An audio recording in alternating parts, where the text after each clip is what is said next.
Hello. Good morning. Usually I start by asking people to introduce themselves because maybe someone's going to be listening to this and don't know you yet. Can you do a small introduction, please? Sure, of course. I grew up in Italy. I moved to the United States when I was 18. I then eventually I started teaching college, so I've been teaching history in university for many, many years now. Wrote a few books, some about philosophy and martial arts, some about like all type of stuff. Now recently I'm switching to fiction, so I'm writing fiction books.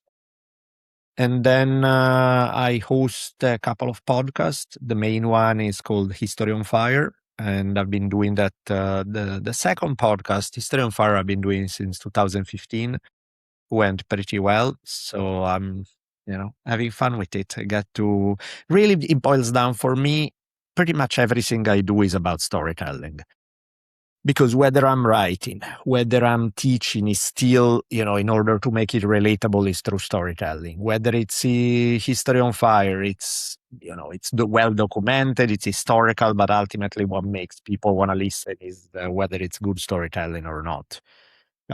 So that's really a lot of what I do. So my name is Daniele Bolelli.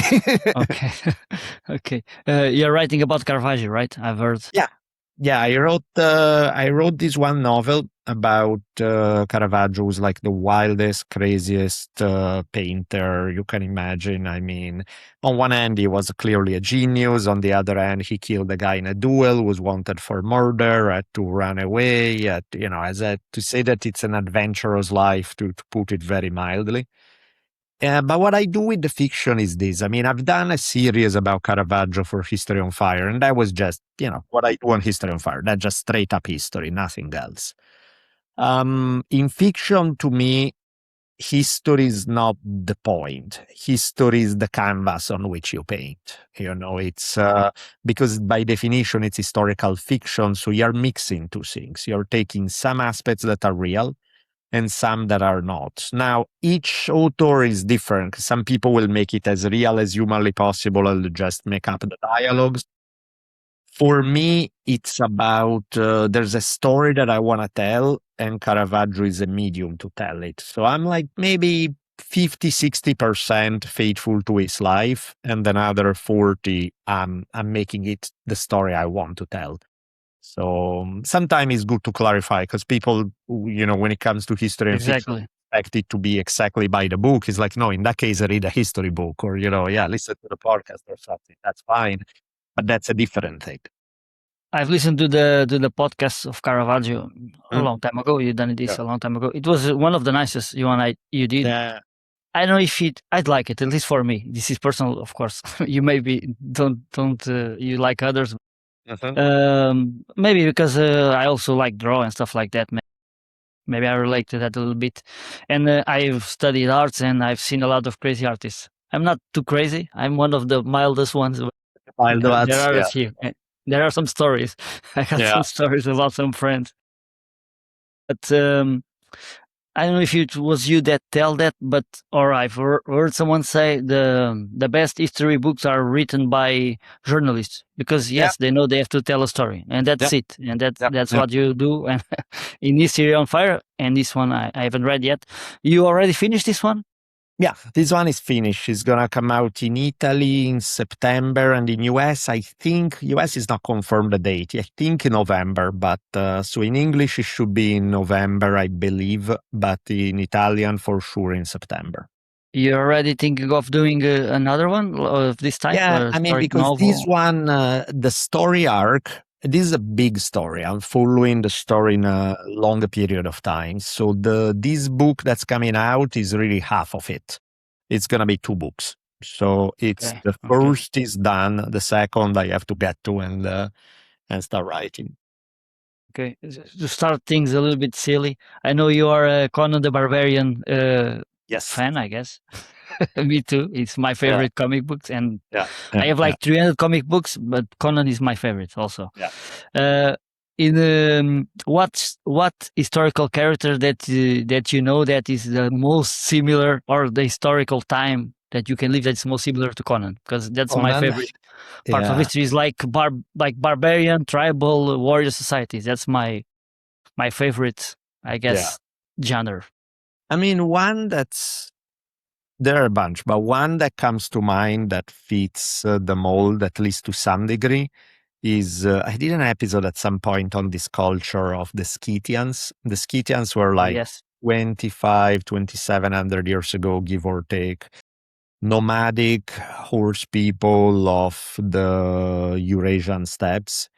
And those guys were fairly wild. You know, they are, when you hear the whole story about drinking, making the skulls of your enemy into a drinking cup, that was the Scythians. They were pretty badass. Interesting enough, at least in some of the tribe, their women are what the myth of the Amazons is based on, because some of their women were badass warriors. Yeah, those guys they were pretty wild for sure. I think he said like 30 to 20 more or less percent of like the army was composed of women. Yeah, yeah, Supposedly, I there think were I mean, because that's the what's thing with supposed. them is that they were masters. I mean, they fought in all kind of ways, but primarily they were master archers. In archery, um, of course, strength matters because you can draw further and stuff. But if you are really good and mobile and you can put an arrow in the size of a quarter kind of thing, even if you have to come closer, sometimes you're fine. And so a woman doesn't have the same handicap that she would have in hand-to-hand combat against a dude who's like twice her size. In archery, there is a little handicap, but it's not nearly as bad. Yeah. What's the craziest like custom you've seen from them? The drinking from the skulls, or That's pretty solid. They also did this. Basically, they did the equivalent of sweat lodges, where they would throw a bunch of weed on the fire, and they would let the marijuana smell fill the tent, and they would get wildly inebriated. And it was they were covered in tattoos. They were yeah, I remember that you said.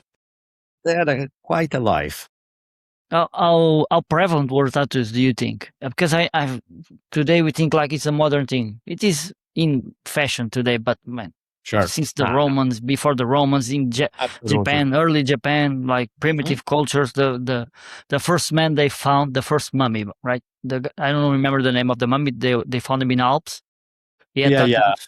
Ötzi. Yeah. Tattoos all over his body. Exactly, Yeah, of course. exactly, No, I mean, exactly. and those guys, the Scythians, they were really beautiful. I mean, when you look at their tattoos, their art is fantastic.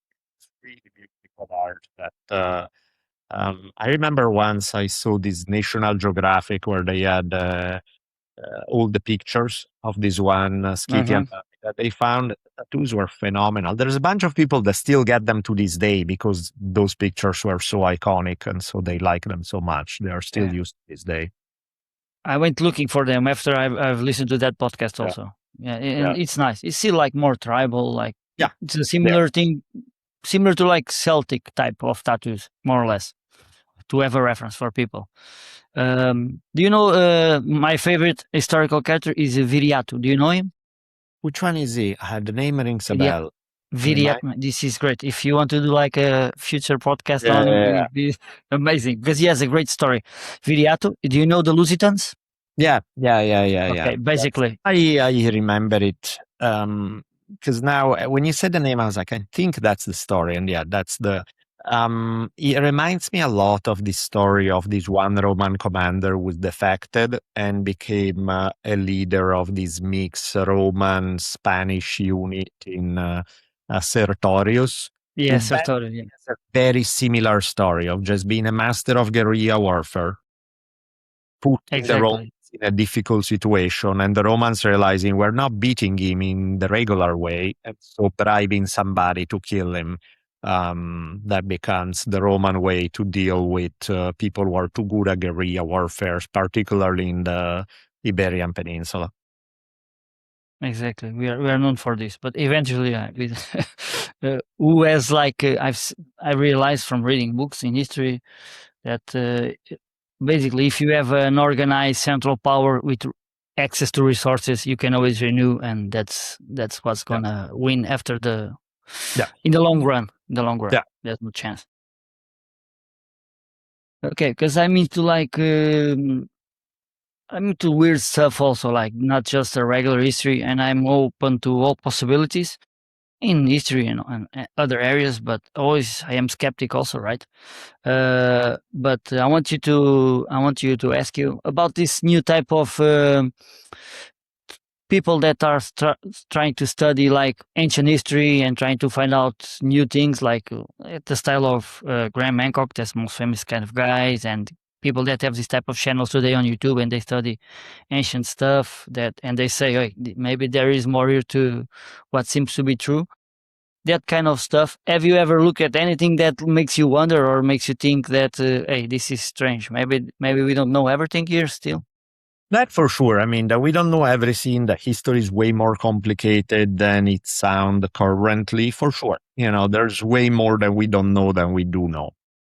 Having said that, there's a lot of guys who build careers Mm-hmm. taking Yeah. tidbits of stuff that's real, connecting the dots in a way that the evidence doesn't really support, and coming to conclusions that the evidence really doesn't support. So it's a bit of a tricky, because I mean, we all like stories, we all like neat narratives. So rather than just saying, hey, look at this weird fact, that doesn't seem to fit, that raises some questions. Some guys tend to rush to explain it perfectly and come up to a neat conclusion that's just not there. So it's not to say that there's nothing there. There is something there. There are things that don't add up according to our current understanding. There are discoveries that make you scratch your head and go, huh, that could change things. But from there to actually have very clear, neat conclusions about what happened, that's a whole different ballgame. I do agree with you, but of course, it's fun, and they have like how you say, you are writing fiction, right? Yeah. It's just a funner story. Basically, No, and I think, it's I more mean, I think amazing, spectacular. I think there's a way to do it very honestly. There's a way to do like, hey, there's A that's weird. There's point B that's a weird piece of evidence. There's point C that's a weird piece of evidence. I know it's not that much. So this is what I'm presenting purely as the evidence. Now I'm going to give you my interpretation, which clearly it's like telling you what a puzzle looks like when we have 5 pieces and it's a 500-piece puzzle. Of course, I'm guessing. I can make an educated guess, but for the sake of, and I think those two things should be almost separate. Just lay out the evidence, just the tidbits of evidence, and then go to the interpretation part where you acknowledge that you are taking some wild guesses in the process. Do you think there was like mm, the history is older than we think? There was like connection between continents before what we think there is. Possibly. I don't know. Very You are possible. Very history and possible. Yeah, very possible. I mean, there are things that are just flat out weird. Like if you look at something like Göbekli Tepe is a weird site yeah, where, exactly. our current understanding of hunting and gathering culture is that you cannot mobilize the kind of work needed to create something like that. And yet, in our understanding, those guys were not farmers, and yet they were able to do all this. So that raises some question, because either our understanding of hunters and gatherers is not right, is missing some pieces, or there's a longer timeline and these guys had access to technologies and skills that currently we don't attribute to people living at those time. So it definitely raises questions, for sure. From there, But what then, we do with it, I don't know, but the questions are very valid. uh, you write about Marcus Aurelius also, and I've tried to read the book actually, Yeah, but meditation. some books are just I listen to the book. I don't read much. Mostly I listen, but it was just too much. How do you say? The language is too old. It's Yeah, difficult to understand, to put together. So I just basically end up watching a video that a guy who basically has a whole channel about this resumes like in 30 minutes the book.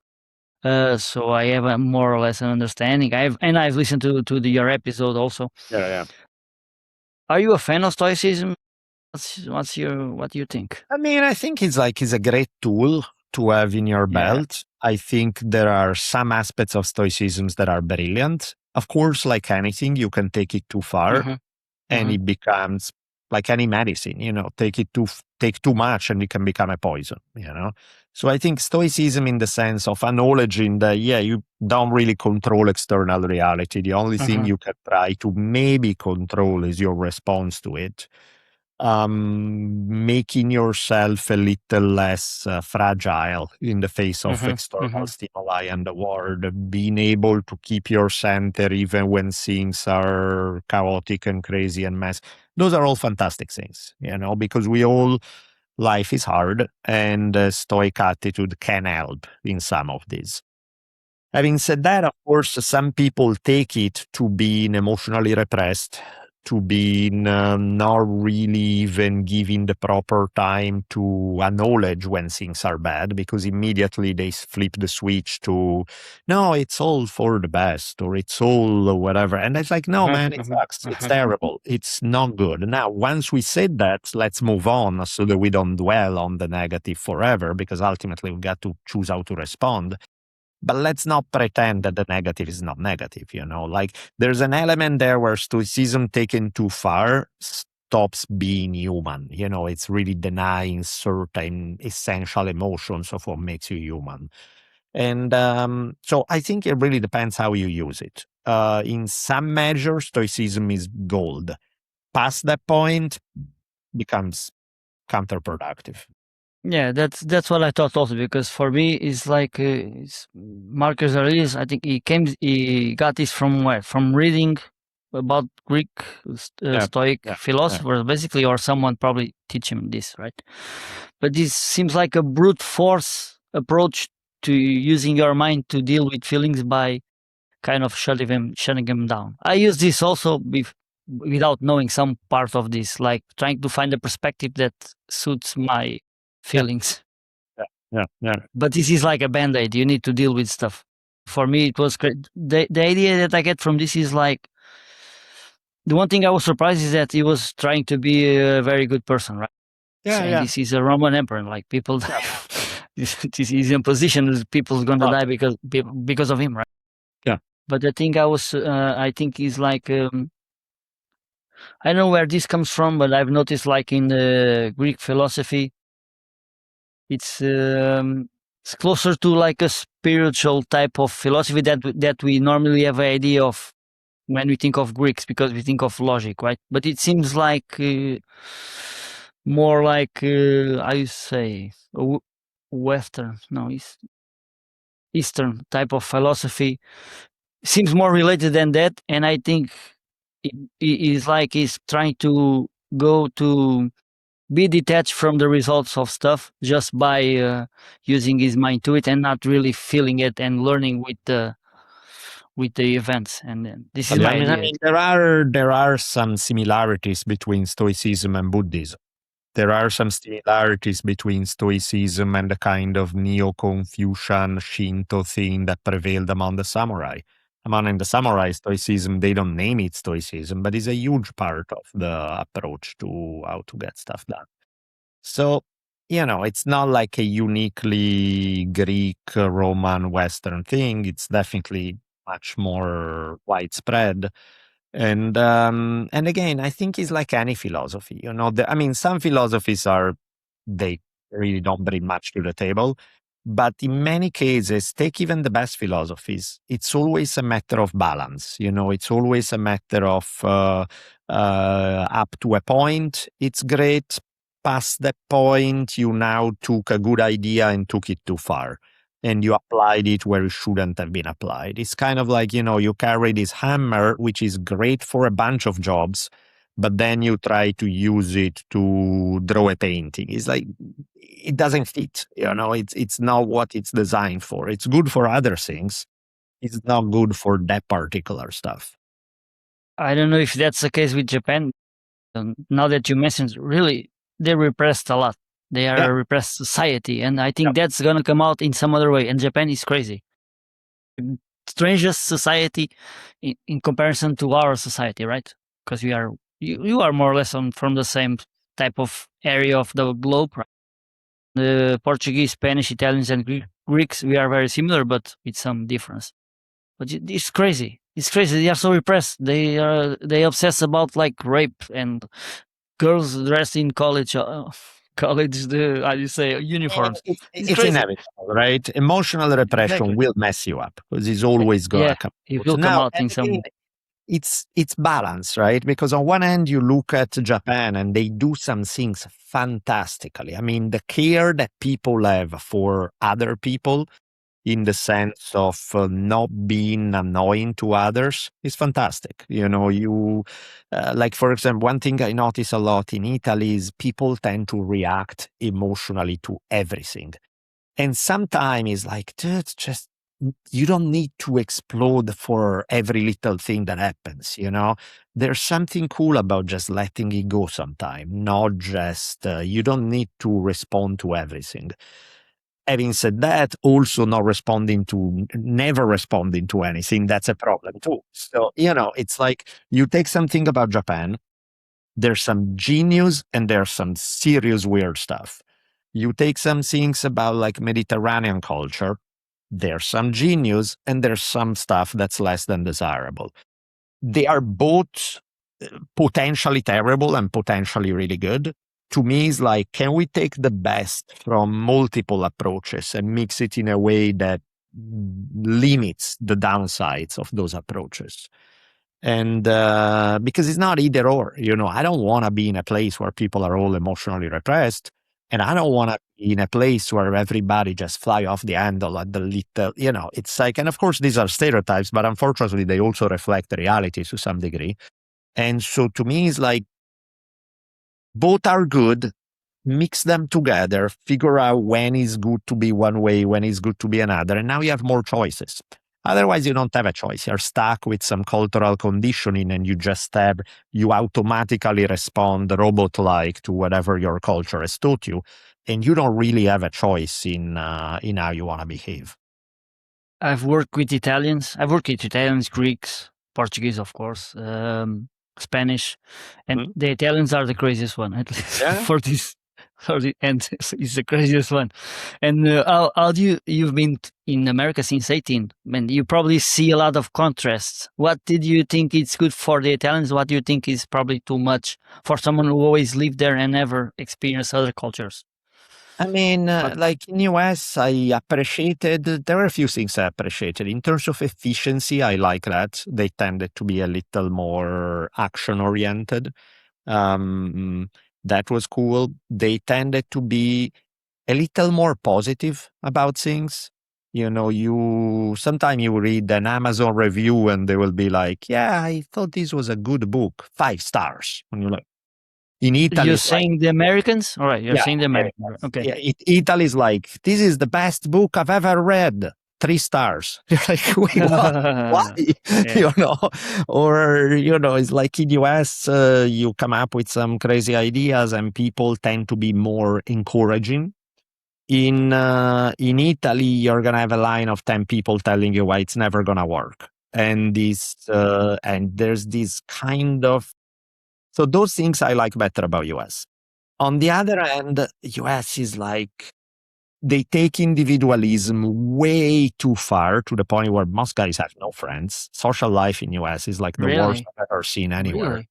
Yeah, I saw a statistic somewhere recently that said, and this was from already 5 or 6 years ago, so I think it went up post-COVID, but like 10% of women and 15% of men in US have zero friends.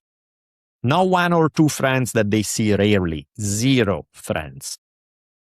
Now, zero friends, 15% of all men, it's atrocious. Yeah. Even because the ones that do have friends, most of them are friends that they see 4 times a year, you know?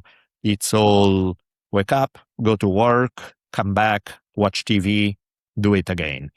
And I'm like, this sucks. It's a terrible way, you know. Is so you know, it's again, it's like what we were saying, you know, it's like there are some things that are great in one place, some things that are great in another. Both could learn from opposite approaches. I think there is like how do you say?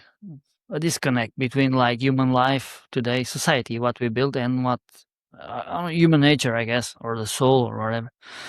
Um, what do you think it is? Do you think like people were better before like agricultural like revolution, or no? Are you in that camp, or Of what course, do you it's think hard to tell it's because we are not there, so yeah, we can. It's exactly. easy to run with it. Romantic. There does seem to be a couple of things that were important back then. Because again, ultimately, it's not like we are ever going to have the choice to say, do you want door A or door B? Do you want to go back to 20,000 years ago? We can't. So it doesn't even matter.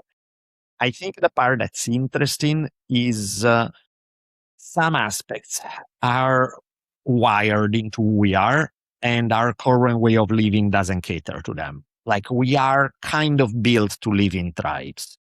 We are Exactly. built to have an extended family network of people that you interact with, that you live with, your friends, that, you know, modern Western life is going as fast as possible in the opposite direction of just everybody in their own home, separate from other people, see each other physically, not that much, spend time physically with one another in the same physical space, not that much.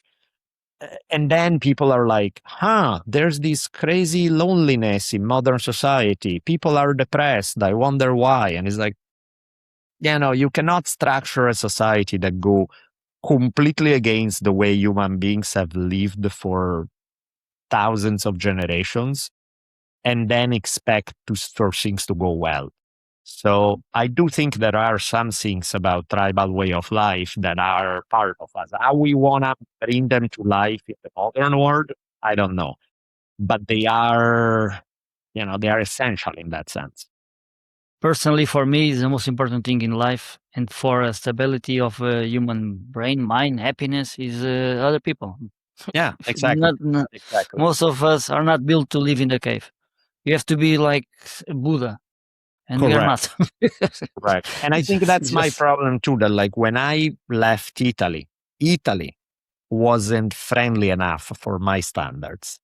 Italy wasn't tribal enough for my standards. Then I went to US and I'm like, my God, Italy was paradise compared to this, in terms of social life. Mhm, 'Cause Italy mhm, is mhm. pretty good in terms of social life, but I thought more would be needed. And instead, I went to US where it's like way less. So I was like, But why do you say that in Italy? yeah, I mean, I think part of me was very like, okay, I want to live in a place where there's nature. I don't just want to live in an apartment in the city. I want to live with people I care about and love who live next door and a third of a mile away. And so, it's like a little closer to a village tribal society feeling, which, of course, that's not the easiest in the current historical context in the West. Um, I grew up in a village of 700 people yep, until I was 10. Then I moved to the big city. Then at close to 29, I moved to the here. Now it's like 2,000 people in the yep, here in yep. the where I live. But still, I realized that I get along with my neighbors, but I move I moved a lot between like these two places, and sometimes I miss. I wish I would had friends that I lived with them for all my life, right? And sometimes I imagine, because I was in the Navy for 7 years, also in the Army also, and sometimes I envy the connection people make in like war zones, although I never want to go to war, right? That type of, and that I crave it for. But I have my family, and it's good, and we have a big family here, and I have kids here, and we all like grow together. Last week there was like the religious festivities. It was like for a week, and we all take part of this. But when I grew up, where I lived, I had even more of a connection with the festivities, because since I remember, I helped build everything. And when I was on my vacations, I always helped build everything. And you were a kid, man. You cannot beat the experience of being a kid and being in a big festivity, like now being an adult. Right. But I mean, for me, that's the most important. I was going to somewhere with this, but I forgot. Okay, No, but let I me. mean, it makes sense. I think and again, to me, it's never either or. It's never like live in the middle of nowhere in some crazy hippie commune or have the benefits of modern life and the city. And to me, I'm always fascinated in ideas and philosophy that help you take the best of different worlds and give you, because every time somebody asks you to choose, do you want A or B? It's usually a bad choice because you're usually sacrifice something very meaningful in order to get the other thing. To me, it's like, no, I want A and B. I want to take the best from A and the best from B. I want to take the best from a tribal approach to living and have some of the benefits of modern life. That to me is the challenge, is the goal, is to always about combining things, not about drawing a line in the sand and pick team A or team B. What was going I was going to say is that I realized coming here and I get along with my neighbors, but the thing is we don't need each other because we all have money and we all take care of our families individually. And you don't grow up in the same school, and like if you don't, and I have my wife's family here. I'm not from here, but we have kids basically, right? Nephews, and we are raising them together, and this unites us, right? If you don't have something exterior of money, money I think is one of the things that is a tool, but it creates incentives and mostly competition, separation between people, and this is, I think, a big problem in society, right? Absolutely. Like you say, it can be balanced. I don't think it is basically. Right. That's the But problem. you lived in Italy. You lived in a urban area. Yeah, I grew up in Milan, so it's a big city. Okay. So you are. I know you are in a smaller village, like Yeah. 10,000 people. I've heard. Yeah, I mean, and don't get me wrong, there are advantages and disadvantages everywhere because, sometimes you live in a tiny village and yeah, you know everybody, but if you don't like most people, you don't fit Mhm, in mhm, within the culture, then mhm. it's hell because you want to go to the big city where you have choices and more options and everything.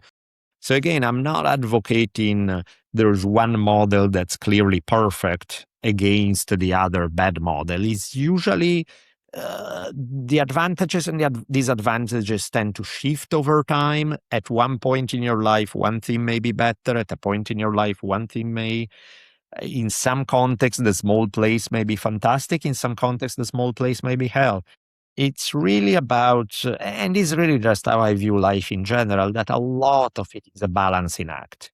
Is we are pulled between different forces and trying to find that sweet spot that allow you to combine things is the ideal. Of course, that's hard and it's constantly changing. So you have to always make little adjustments to be able to make it work. Do you find that now today? Are you able to have a good balance there in your I social mean, I life where enjoy you life. live? I'm happy with my life for sure. I think I've also changed a little bit my outlook and my priorities based on what I realized were the cards that were handed to me and what I could realistically accomplish, which is not necessarily what I consider the absolute ideal, but I'm like, hey, given the cards, I can play them as best as I can in this way. So I'm less sociable than I used to be. Like, whereas, I mean, in the abstract, I still think, the tribe, that approach is fantastic. It's what humans need. I've learned how to work without it. So I spend a ton of time on my own, or, I mean, just immediate family, my lady, my daughter, stuff like Mhm, that. And I mhm, love mhm. and I'm happy, and I'm just like, I'm cool that way. I don't, so I made it work. Do I think that's the best possible way of life? Probably not, but I'm happy with it. I make it work. For me, I mean, I like sociability, but it's I want like a deep connection with someone. If you go out every night and party, this is not Totally. what this is not what I want. Yeah, A yeah, small yeah, circle, but people that depend on you and you depend on them. yeah, You rely on each other, and that's it. yeah, Do you still do jujitsu or not? Now that you yeah, are in yeah, a smaller place, so yeah, you yeah, also have that group also. That's always. yeah, yeah, exactly. Get some training. That was really the only thing I was missing during COVID because, and COVID was terrible for so many reasons. But like, I remember I'm kind of like I like being at home and working on my stuff and having. So that was not the hard part. It was more like yeah, lacking a few other human beings to interact with, physical practice like jiu-jitsu, things like that. But otherwise, I was like, if you put me at house arrest, I would be like, oh no, it's awesome. I actually enjoy COVID because I get to stay at home with the kids and the wife, and it's like a Yeah, long weekend. Play board yeah, games, stuff exactly, like that. I have a exactly. backyard, I have Yeah, cows, exactly, exactly. I have a good Yeah, view. It was yeah, nice. I'm yeah, yeah. let me stay here for a little bit. No, a few months, Precisely. it's all right. Yeah, it was Yeah. good for me at least. When I had the opportunity to travel and meet other people, and I also lived with people from other countries and stuff like that. The thing is, I think, is positive in that is that you see a contrast in your ideas to them, and then one thing is that you become less sure of your ideas, and then maybe you adopt other ideas that you think are good for you, right? Like you said, you take what is good from one culture or one philosophy, or that's it. In history and philosophy, what was the major like contrast that you've seen and that you think is valuable for your life that you still use today? Trust in which way? Like a new idea that you were not, Oh, you never I thought thought of, and then you say, "No, I'm going to use something this that for me, and this I has been a valuable tool." yeah. One thing that I picked up semi early on, maybe late teens, early 20s, that was huge for me was Taoist philosophy. Because Taoist philosophy, I mean, in many ways, it kind of reinforces stuff that was already made sense to me, where I was like naturally going to some of those conclusions. And then I found so many of them explained well within the context of Taoist philosophy. So I was like, oh, this is gold. This is exactly how I look at the world. This helps me. It gives me a vocabulary to explain it. It gives me a easier way to understand it and conceptualize it. So that was very useful for me. Definitely very, very useful in that sense. How does that sounds in practice, or not practice? Maybe sometimes you cannot practice it, just change your mind. You have a shift in perspective. I What think were these one things thing that that a different thing that helped me a bunch in terms of shift was getting more serious into martial arts, particularly combat sports. Because one of the things with combat sports that happened was that, you can talk as long as you want about how it should be, but then the results are pretty objective. There's not much of an argument there. You either won or you lost. That technique either worked or it didn't. There's no. So I very much enjoyed that because it made me a little more rooted in with my feet down on earth, a little less abstract philosophical, and a little more, yeah, you can keep a dreamy, cool side, but also you ground it in something concrete and practical, which for me was very useful because so much of me was more intellectually driven and thinking, putting it in ways that were martial arts was the thing I love was just how supremely practical it was, where the results are immediate and that way it leaves less room for speculation and thinking. And it's more about, okay, this works, let's go, which also affected the way I was thinking. A lot of it didn't dramatically change my philosophy or outlook of life, but it definitely gave it a different side to it. That made me able to relate to a lot of people more because there were a bunch of people that, I could have had the same conversation about certain ideas with, and maybe they liked them or maybe they didn't. But having this aspect that's also pragmatic made it easier for me to communicate with them. Because, for one thing that happens when you're rooted in a pragmatic practice is that you become less dogmatic about your thinking. Because you see, there are always 10,000 exceptions to everything. You have the right way to do things. Yeah, the right way, except it didn't work that time, and that time. It's still good, but it also forces you to think in the fact that there are exceptions, the fact that the thing that worked one day doesn't work the next, the thing that. So it allows you, for me, a little bit to relate to people on different levels rather than, hey, I have this idea, isn't that great? This is where we meet. Yeah, but that's good. That's good. I understand what you're saying, and yeah, I think for me, I always analyze things as tools, ideas also, right? Everything. And for me, is I say, if this is a tool, how can I, if I apply this to my life, what's the effects on real life, Yeah, right? How is going to affect me? yeah, And what's a good use for this tool, and what's a bad use for this tool, and that's it. And the more you know, the less you are sure of what you know, and the more you, absolutely. yeah, yeah. But martial arts, it's good. I mean, it's good in Hmm. all manners of way, for confidence, for and I think, yes, for intellectual people that live in a world that you cannot apply in real life, and you don't have reality to face that against, man, you can be delusional. And if you are not humble, you're gonna be, and no one can prove you wrong anyway, because you, it's all theoretical. I Yeah. think that's And good. I think I there's fully something understand. cool about it's almost like speaking different languages, because it's like if somebody wants to have this wild intellectual conversation, you can meet them there and you have fun. If somebody doesn't have the slightest inkling to go there and they are very, physically driven, you can meet them there. If somebody's, you can essentially be able to relate to people from all walks of life. The more you add to your personality, these little other aspects that many people build their whole personality on this one thing. So the only place where they can meet you is this one place. You would have a series of choices there where you can meet somebody here, here, here, here, here, and it makes it so much easier to just have And you good can interaction. relate, right? Yeah, You can relate to them because you have both different experience in life. yeah. Like Yeah. my daughter was laughing because she said, one time I saw you there where this was like some school party or something, and you're talking to this bunch of single moms, and within 2 minutes, all the single moms think that you're one of them because the way you talk to them, the way you're able to relate to them on a level that typical guy is not gonna be.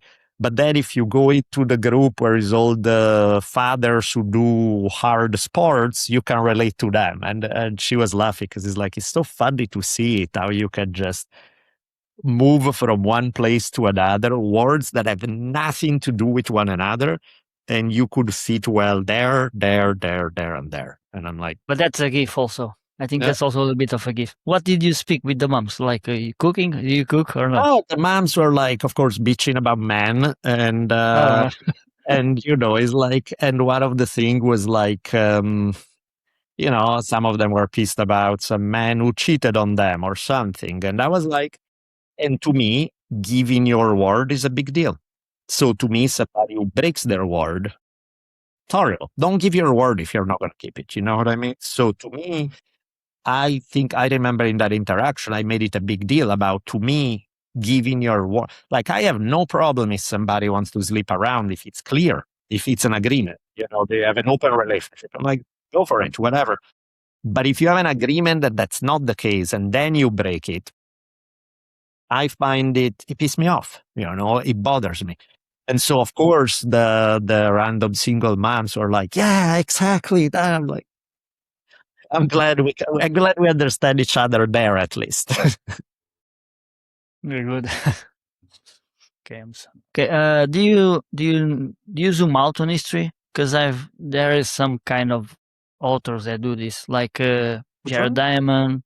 No, Yeah, Jared Diamond. This type of stuff. yeah, yeah, I don't know the name of the author because it's difficult to say. The one who wrote *Sapiens*. That's the yeah, most yeah, yeah, yeah. known That guy. one. Like Yeah, yeah, Ian Morris is. yeah, yeah, Do yeah. you do that also and find patterns, or no? Or do you just are What about you that? prefer like Yeah, I mean, I think there are patterns. I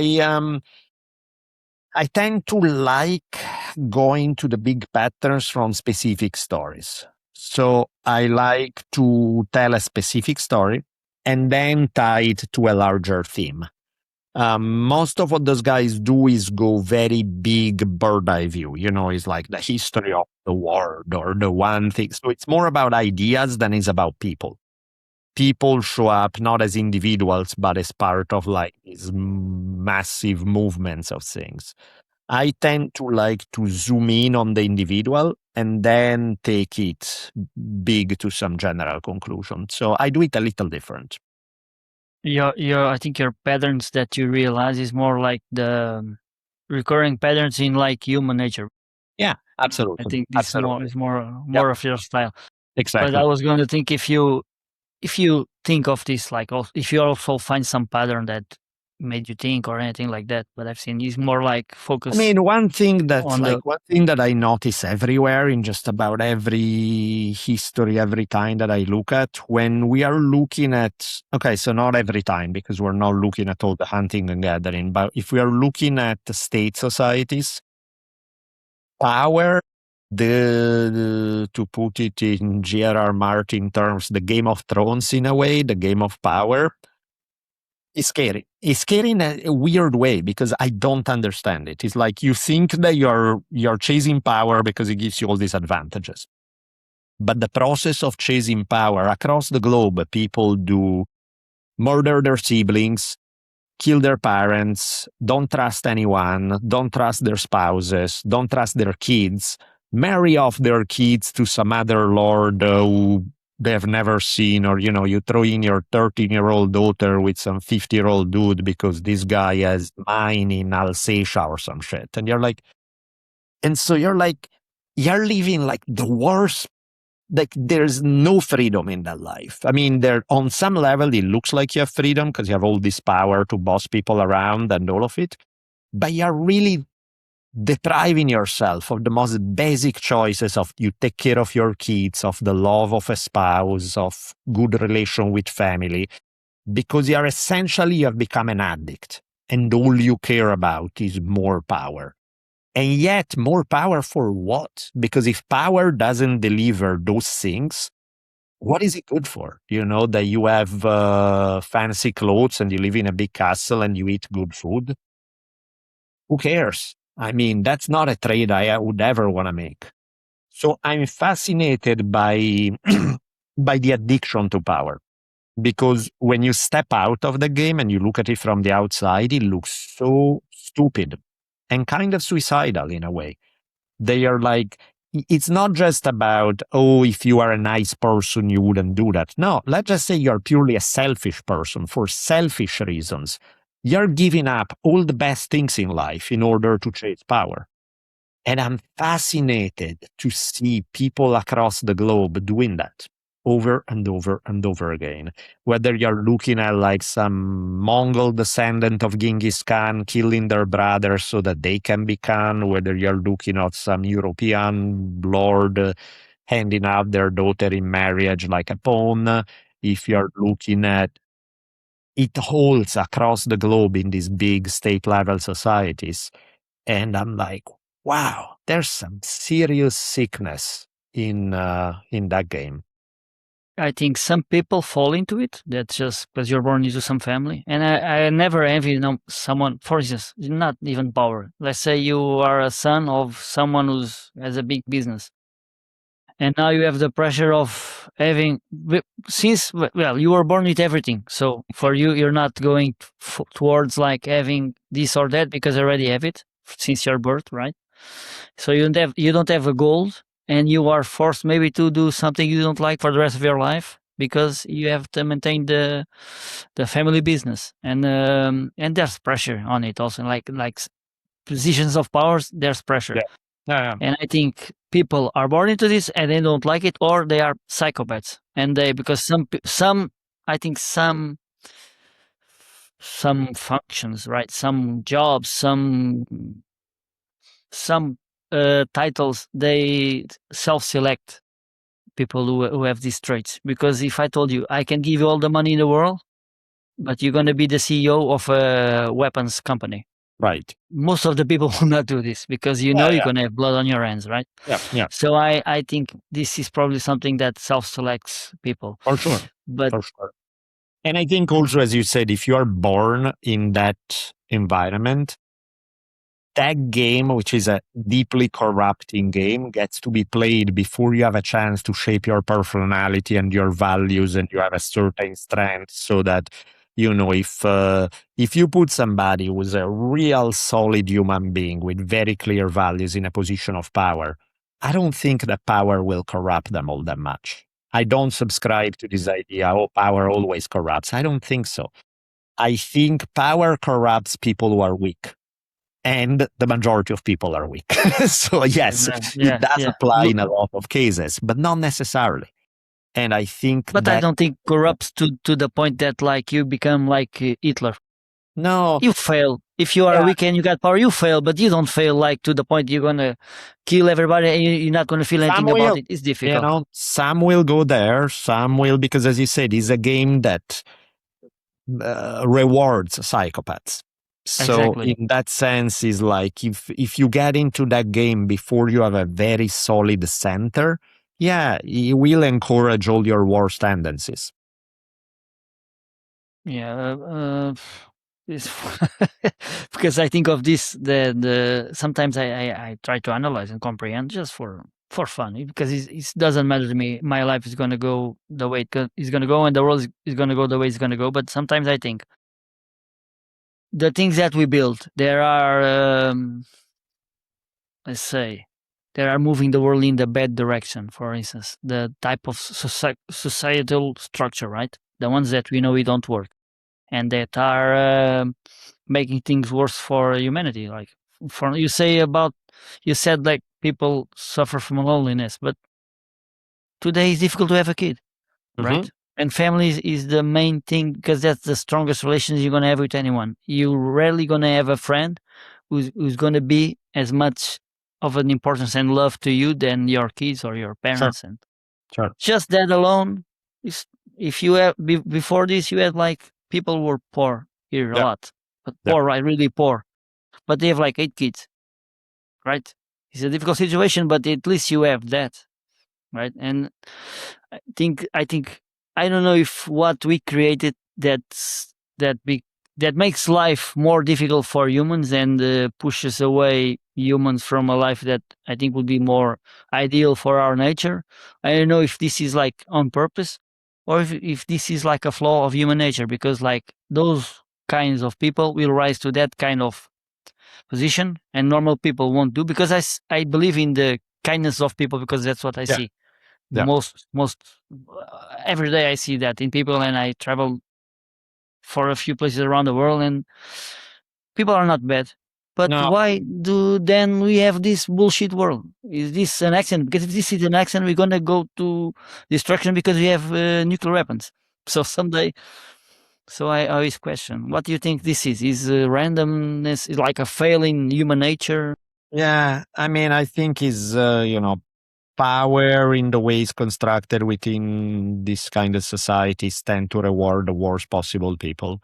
The best possible people will do good at handling stuff at a small local level, but they are not going to be in a position of power to affect them on a larger scale.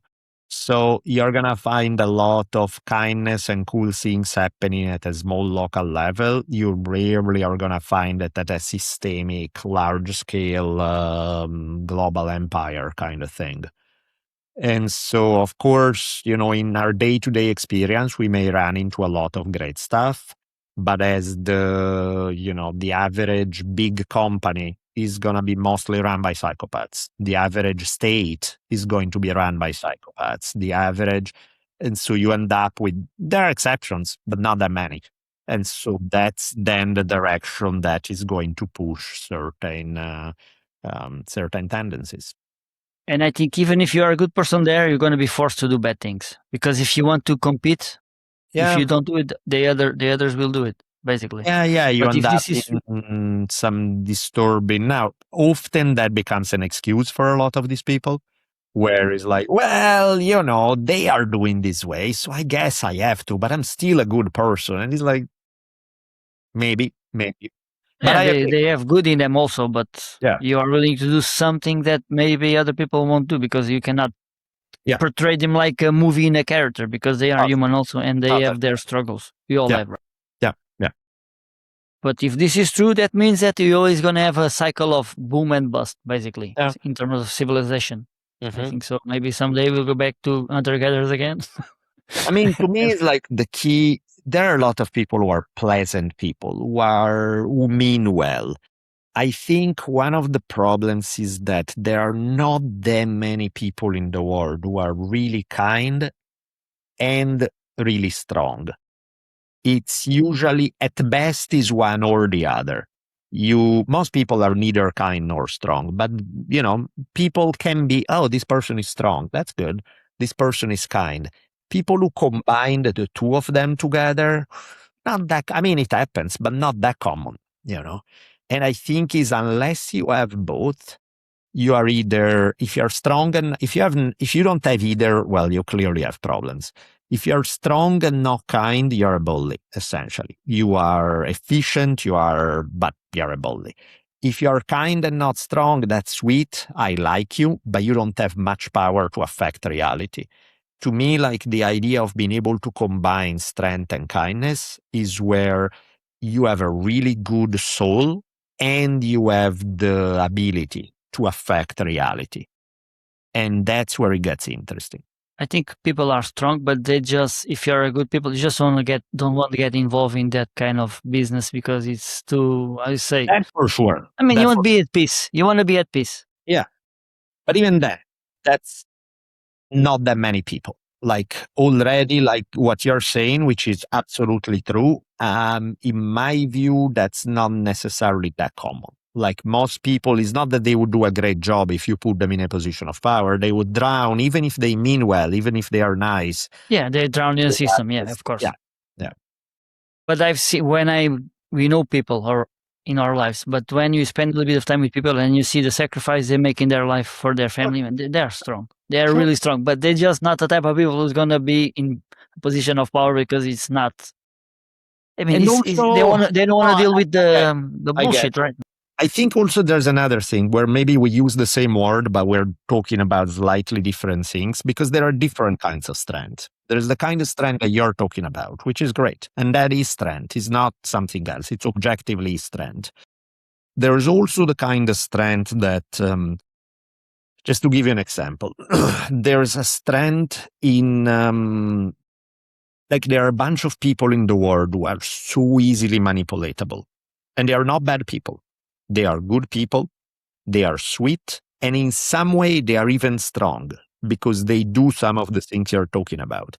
And yet, in other ways, they are so easy to manipulate by a cult leader, by a dictator, by a wannabe strongman that's going to get them on their side to do their bidding. And so, in that sense, they are not strong because they don't have the internal compass or the ability to think on their feet or just the clarity of their values, where they cannot be pushed one way or another depending on the prevailing conditions. It's like if you take Nazi Germany, a ton of people who became true believers were terrible people. If you saw them playing with their kids or whatever, maybe they were kind people. Some of them were strong people in the sense that they woke up every morning, they work hard, they did all that. So they also had that aspect. So you're like, well, they have everything. Clearly, it's like, no, they lack a different kind of strength. The strength that makes you listen to some wannabe dictator and not go like, oh, I need a father figure. This sounds great. I'm going to follow that, because that's not strength.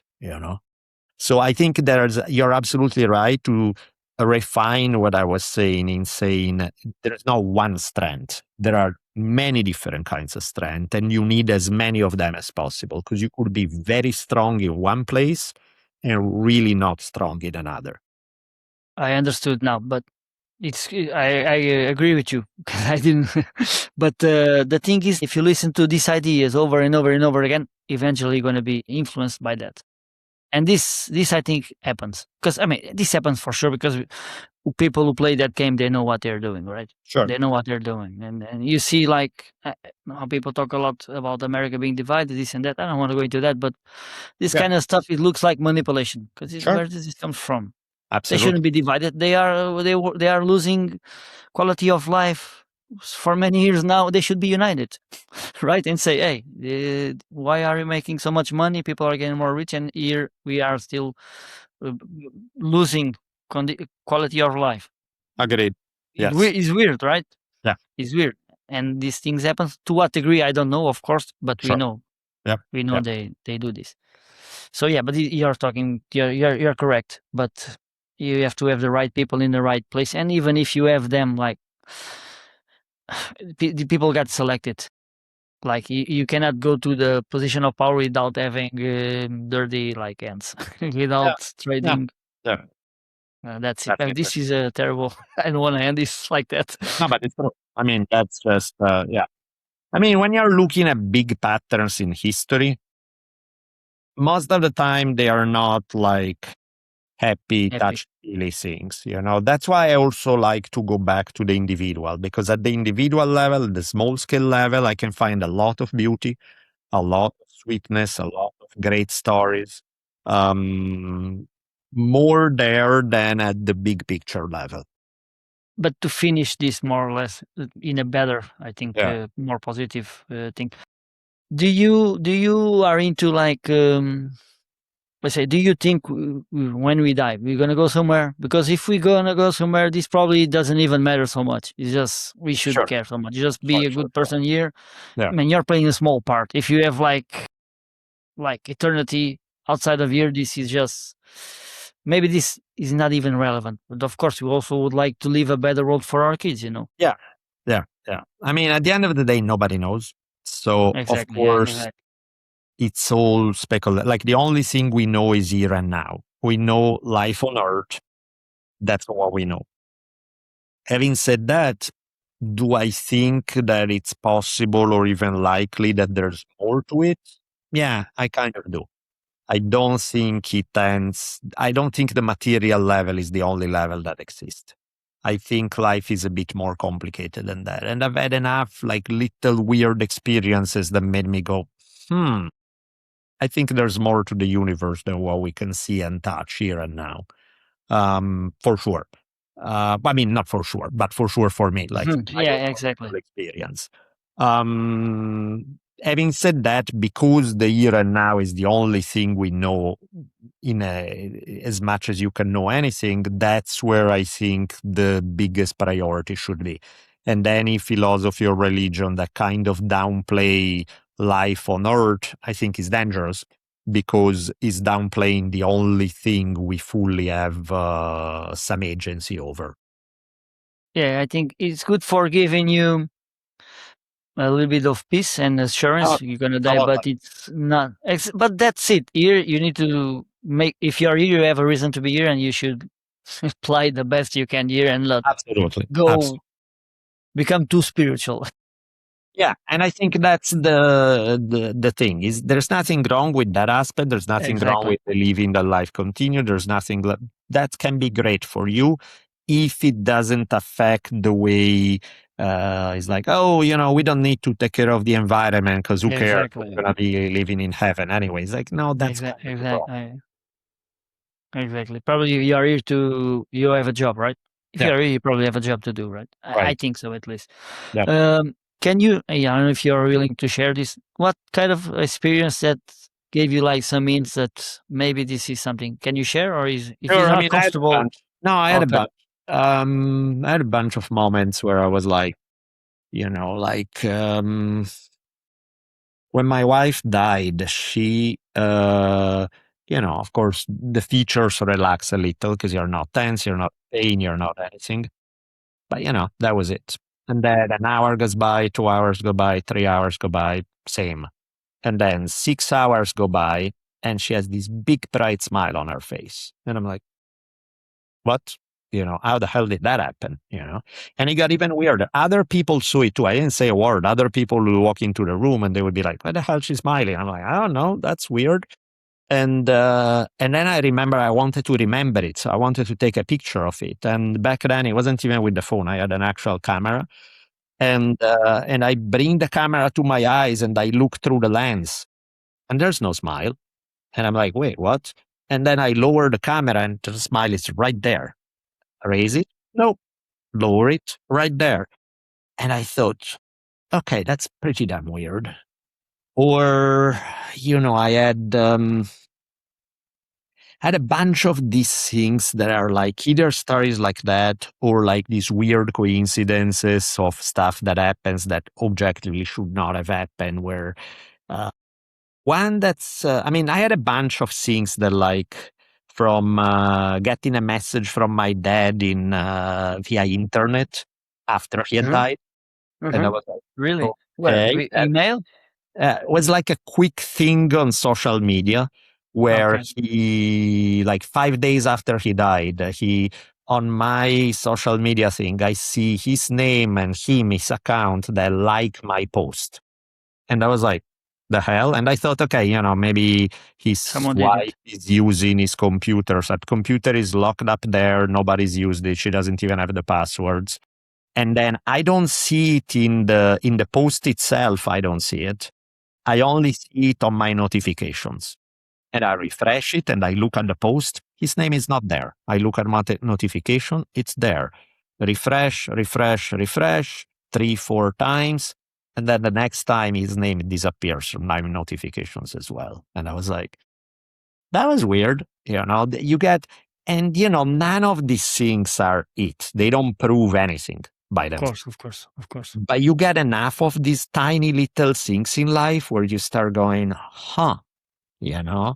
Or one that was a little less weird in the sense that's much more explainable, but it was emotionally very interesting was one time when my daughter, after mom had died, my daughter was like probably 2 years old by this point or something, and I was going crazy trying to deal with everything and take care of her and work and do this that, and one day I put her down for a nap and she's napping and I'm like, "Ah, I can finally have an hour to get something done," and like 5 minutes later she cries and I'm like, "Ah." So I go back up, I soothe her, put her back down. I'm like, okay, this sucks, but now it's done. Now I can work. Go back down, she cries again. And I realize she's not gonna nap. She's actually probably done napping. And she did. She pretty much never napped again. And I go to her room and I'm thinking, I don't know what we're gonna do in 2 hours because I have nothing left to give. I am done. Like the last little bit of gas that was in my tank is gone. I, I don't know how we're gonna do this. I'm broken. I have nothing left. And I go there and I don't even look at her, not because I'm mad at her, of course, but I'm just so dejected, right? I open her crib and I put my hand on her just to let her know I'm here. You can relax. And, she's crying. And all of a sudden, she stops crying in a way that babies don't do. It's not like, it's like she stops mid cry and she's going, ah, ah. Okay. And I'm like, she choking? What's happening? So I look up and she's just sitting up staring at me, just making perfect eye contact.